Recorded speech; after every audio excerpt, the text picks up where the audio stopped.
Виж, някой е написал обиден коментар под снимката ти. Да, много съм ядосан. И аз искам да отговоря също го.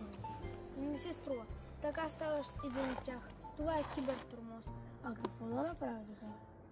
Отиди и кажи на учител или родител.